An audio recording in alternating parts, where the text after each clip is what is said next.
Welcome back, and joining us now, Paul Dergarabedian, who is the Senior Media Analyst for Comscore, a global media measurement and the industry's leading box office expert. I can tell you that because, as they say, truth be known, Paul and I have known each other now, for many, many years. Almost 30 years. And I can truthfully say he is one of the experts, if not the, throughout the country, if not the world, when it comes to box office scores. So, Paul, thank you for joining us. Great to see you again. Thank you, Ross. I really appreciate it. It's great to be here. This is, I mean, you and I have been through good times, excellent times, box office scores, bad times, but this is uncharted waters. We are in unprecedented times. And if you can, just in a global sense, in the wide range sense, where are we right now in the film industry? Well, we're in a really, well, I don't want to say interesting because that implies something positive, but I guess there are positives to be taken out of this. Obviously, this is a tragic situation that's impacted all types of businesses. But we're here to talk about movies and entertainment. And specifically for me, the movie theater experience which was sidelined back in mid-March. We literally at Comscore stopped reporting on that weekend. It was the weekend of March 19, where we literally stopped, and we're hoping to get back to reporting some numbers very soon. But when the movie theaters were sidelined, it effectively changed the whole industry. And overnight, everything changed, Ross, and nobody could have seen it coming. In all my years of doing this, I've never seen anything like it. Well, we would go through, the box office was, oh my gosh, the box office was off 5%. And people would go nutty and I used to call it the horse races. What was 1, 2, 3, rounding out the fifth. It was the same week in, week out. And you kind of knew, and there were bad times, as I said, and great times. But when the bottom falls out of an industry, what happens? Well, first of all, there's panic, followed by strategic planning, followed by crystal ball thinking, what does the future hold? And I think over time we've seen that anything that's out of the control of, let's say, the theaters or production on the production side, meaning can I literally go to a movie theater? Are they closed? And also on the production side, can we go out and film in the normal way? Mm-hmm. The answer to both of those is no. You can't do either of those in the normal way. And that's why we've seen a lot of a shift towards viewing on streaming, though movie theaters and particularly drive-ins have been a real bright spot, which means people, despite having all this great content at home, they still want that communal big screen experience. But certainly this is not something the industry wanted, could plan for, nor wants to be in the middle of, but that's the situation we have. But right now, what are we looking at? Because things are going to get back, maybe a new normal, but they will be returning to some normal, whatever that is, whatever that form takes. Yeah. So when we hear numbers now, and I saw yesterday, day before, Shia LaBeouf's movie. That's right. A few $100,000. $317 some odd $1,000. Right. What is that? What does that mean? Nobody's that's in a the good theaters. Number right now. Exactly. So that's good, right? That's good. I mean, right now we're living in a parallel universe where if the top movie is making $300,000, we should be celebrating because there's not a lot of theaters open and there's not a lot of capacity, meaning how many people can put their butts in a seat in an auditorium right now. So that's a win-win. However, around the world, cinemas are actually open to a much greater degree than in North America or the United States. So about 90% of the global theaters that are open are outside of North America and about 10% from North America. And there's been some really good stories about movies, for instance, in Spain that have done really well. There's a movie called Peninsula that's doing well. In East Asia.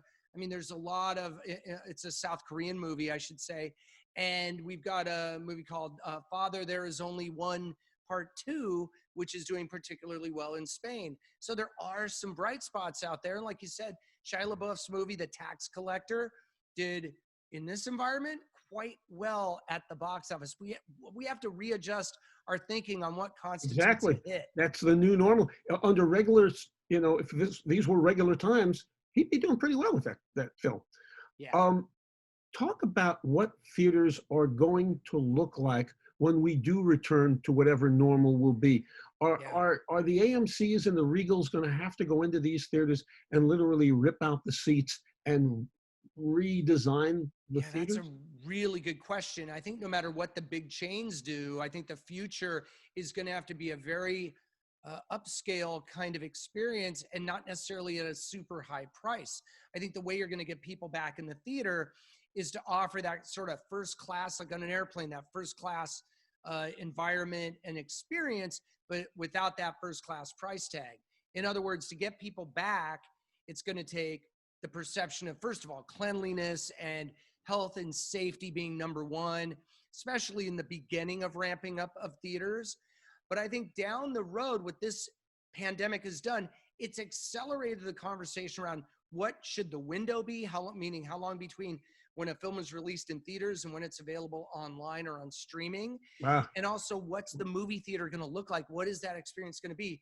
The answer to all those, we don't know exactly because we're not at the other end of that tunnel. We can only speculate on where things are going to go. One thing we do know, though, is that the movie theater, much as a lot of people have articulated this in not the best way, is to say that movie theaters are going away because of this. The movie theater has taken on all comers, home TV, home video, the home video revolution, the home theater revolution, if you will, and now the streaming revolution. And in 2019, we had Apple Plus come online, Disney Plus, Hulu was out there, Netflix, Amazon Prime, countless other services. Peacock just went Peacock online last week. just opened, you're Mhm. right. I mean, just started.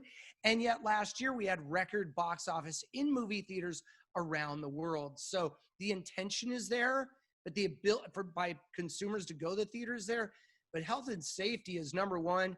And if they literally can't go into a theater, they can't go. I mean, it's But obvious. one of You the can't see the things movie. that has changed, depending upon which side of the fence you're on, you either love this or hate this.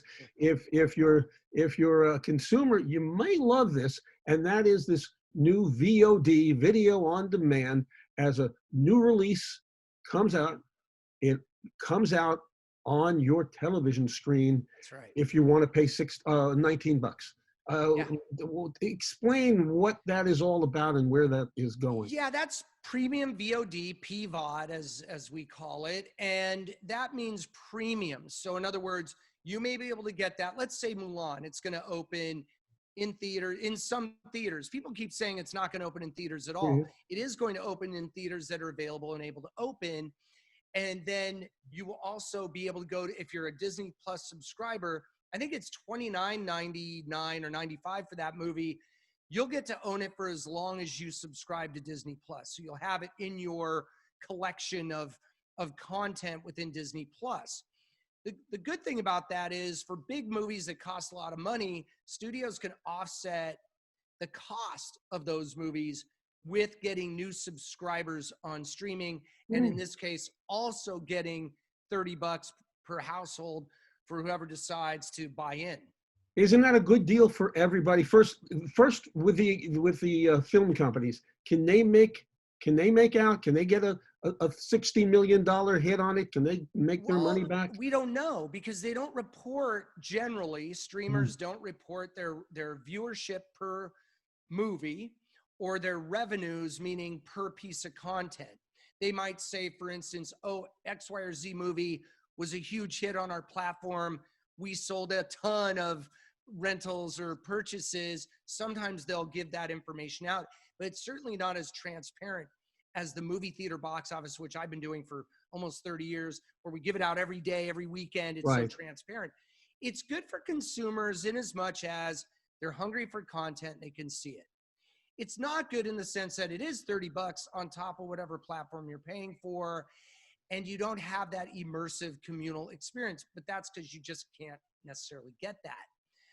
Also, for big movies, if you want to make $2.7 billion or something like that on a Avengers Endgame, I don't know that you can do that on a per movie basis for any movie unless you have global theatrical distribution and availability. So while now I think these things are happening because of the situation we're in, lest anyone jump to, oh, the world is forever changed. And by the way, I'm not naive. I know things will change. But this idea that the movie theater's gone for good, everything has changed, everything's off the table, forget it, it's game over. It's not. But It's not, no. studios have to do what they have to do right now. When theaters come back, and we don't know when that'll be, I think over time it'll become something people really want to do. And they're excited to do. They just can't do it right now. But then comes a deal, and explain this a little more in detail, comes a deal like AMC movie theaters joining up with Universal. They were at each other's throats. Now they're happy with each other. And I think that paves the way for other, and it is happening for other companies to do the same. How did that deal happen, and what's the structure Well, of it? I think that deal was born out of a necessity, something beyond both parties' control, such as, and we know the pandemic, and trying to create a way for the cinemas and the studios to work together during the pandemic. The only problem with that is it sort of sends a signal that the content can have a shorter window. I think it's not so much about Disney and AMC. I think it's about the shortening of the window, something that's an anathema to exhibition and has been for the past many decades. And it's seen as a slippery slope towards going towards that model. Now, the good news is perhaps this will mean some shorter windows, but let's say a movie's kicking butt in the theater. You're not going to want to take it out of there after 3 weeks. You're going to want to keep it in the theater. And of course, this presumes we're back to quote unquote normal. We just don't know when that will be. And it may also open the door for more mid-budget rom-coms and movies that over the past few years have not done well to get greenlit, because they may be able to move to the small screen more quickly, start recouping their costs. So I get it, but this is on a case-by-case basis for all these movies. And it's something that I think this pandemic accelerated not only the conversation certainly about this, but also the enactment of these new protocols. But we don't know that these will be forever. We know they're for the here and now, but certainly the business is changing. That's one thing we do know. Inside the theater, the ever-loving popcorn, the candy, the sodas, is that a thing of the past now? Well, I think for the here and the now, although with social distancing, we've seen in restaurants that they have to enter the restaurant or the outdoor eating area with their mask on, depending on where you live. And then you obviously have to take a mask off to eat. And you can do that in outdoor restaurants for sure. How else are you going to eat? And as long as you're far enough away from other people, but generally that's outside. So in the early days, the good thing about the movie theater experience is, well, you don't have to eat to enjoy the movie, much as people do love to eat their popcorn. It's traditional, but you could literally sit there with your family and other people distance from you with your mask on the whole time. You can see the movie and hear it, and you're just not able to talk, which in some cases may be a good thing, because a lot of people like to talk during the movie, but you can still talk. But you know what I'm saying? Sure. It's not like you can't enjoy a movie simply because you're covered with a mask, because you see with your eyes, you hear with your ears, you can enjoy and get that emotional impact of the movie. And believe me, I haven't been to a big screen theater since March. I can't wait to go back, but I, like everybody else, I feel safe and secure in doing that. Award shows. I covered dozens of them, from the Oscars to the Globes, you know, but I'm always Cover there. all of them. Now they're going to change. What structure? We'll find out what the Emmys look like on the virtual, but they're changing. So first, right now, what do these, if there are award shows, if there is, the rest of them, the Globes, the Oscars, how important are they? What does it mean to a film for this year and coming up down the road? Well, this year, I think the biggest award is the box office award. If you can reopen and start generating box office, that may be the most important thing of all. And remember, the Oscar season got truncated when everything kind of stopped in theaters back in March. This is a year that will have an asterisk next to it on every level. And you would know more about about how the awards may be affected. But I just think there are practical matters that have to be taken care of right now because of the pandemic. And that this year, it'll show how nimble and creative those behind the scenes can be, and those covering these awards are. So it will just inspire, I think, people to be more creative. The only issue I see is all summer, we haven't had any real, we haven't had any blockbusters in the mix. We haven't had any of those movies that might have been considered. We often get some Oscar contenders in the summer. We just, the whole thing's been reduced. So I don't know how this works. I know that the Academy Awards are going to be done differently. Everything's going to have to adapt and recognize that we are in a very strange time. And I think eventually it'll get back to the normal way of doing things, but perhaps able to hit the reset button and take out those things that either weren't necessary, were excess baggage in a sense, were not really helping the process, and enable everyone to look at everything in a new way. That may be the one positive, that some of the, cutting the fat, if you will, out of some of these situations, no matter what they are. And one other thing, everybody loves getting food brought to their home right now because that's their only choice. Some people are going out to some restaurants. But to say people won't go back to the movie theater, like some people are trying to say, is like saying after this pandemic, people won't go back to a restaurant. Let me tell you, I'm tired of eating out of a cardboard box and wiping it down before you do. That's right. So I think all these things will come back. The bigger question is not if they'll come back, it's when. And the longer it goes, the bigger the impact may be long term. But two more things. One, you mentioned the drive-in at the top. Yeah. Is that here to stay, or is that an interim thing? So. It's kind of a cool thing that they're back. It's a really cool thing. I mean, this is one of those pastimes from a bygone era, certainly my era, probably yours as well, Ross. And it's wonderful to have that experience. I think the biggest issue there in certain communities is the cost of real estate. I mean, a drive-in takes up a chunk of land, but Walmart, I think this month, if they haven't changed their plan, they're going to open 140 parking lots. You can order your concessions online from Walmart, pull in there, get your stuff thrown in the back of your trunk, be with a bunch of other people, even though you're in the safety of your own car, and watch a movie on a big screen in the Walmart parking lot. If that doesn't tell you how much people want that communal big screen experience, I don't know what does. In drive-ins, I hope they are here to stay. And they're being innovative in South Florida. I think down in Miami, they did it with boats out in the marina. Oh, yeah, I saw Great that. Idea. Great How idea. cool is that, right? Yeah. I mean, look, you get lemons, you make lemonade. I mean, that's really what these theaters are doing. And the drive-in was sort of a perfect fit for this situation. And finally, the pipeline. We hear about the pipeline. What's in the pipeline? Tenet's been moved back. This has been moved back to 2021, 2022. What from what you see, and you see a lot of stuff going on, what's in the pipeline that we can look for? Well, there's a lot of big movies in the pipeline, but they keep moving down the pipeline. So I've said this before, and I'll say it again, use a pencil when writing up your release calendar or have an eraser handy, because as we've seen with some high profile movies, they keep waiting. Why do they keep waiting? Well, most of them want to wait for the movie theater because that's how they're going to get the biggest prestige, the most exclusivity, and the biggest bang for their buck in terms of the cultural zeitgeist coming into play. Those are all important. So we have films like A Quiet Place 2, Wonder Woman, No Time to Die.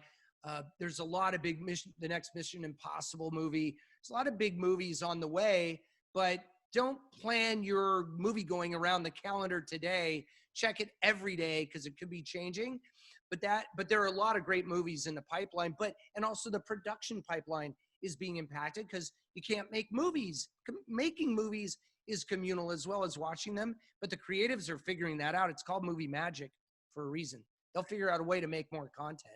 And finally, how has COVID and the whole dynamic right now, how has it changed your job, what you and your colleagues do at Comscore? It's made Comscore even more relevant because we track everything. I mean, if it's on a screen, we measure it. So what it's done is it's shown our Comscore, and when I say our, I mean Comscore's adaptability. All of our teams, whether it be our video teams, movies division that I'm mainly a part of, but also part of bigger Comscore. And we have offices around the world with great people in every marketplace, every international territory. This isn't just a local phenomenon, this pandemic, it's global. And so is entertainment. So it's naturally impacted what we do. How could it not? but it's made a company like Comscore even more relevant because our clients need to know what's going on, what are the changes, and what does the future perhaps hold, and that's very important. And finally, you really do believe there will be a new normal, but we will see films continue on, and we will see new product come to the screen, whatever the screen is. That's right. It will. You will see content on a screen at some point, and I'm really rooting for the movie theater to come back stronger and better than ever, whenever that may be, because I love the movie theater. Paul Dergarabedian, always a pleasure. I hope things continue to get better. I hope whatever the normal is, the new normal, it's fun, and we're all back in that communal love of film and watching what we love, and occasionally what we don't like too much. That's right. That's all. Hey, it's all good. Action, it's right? all good. The worst day watching a movie is better than the best day doing just about anything else. So I agree with you, Ross, and thank you so much for having me on the show. I really appreciate you help giving my start. That's true. On TV way back in the day. The first time I ever was on broadcast television was because of you, Ross. So thank you so much. Always, seriously, always a pleasure. And I remember that day well, and always a pleasure. We will see you again soon. Paul Dergarabedian. Thank you, Ross.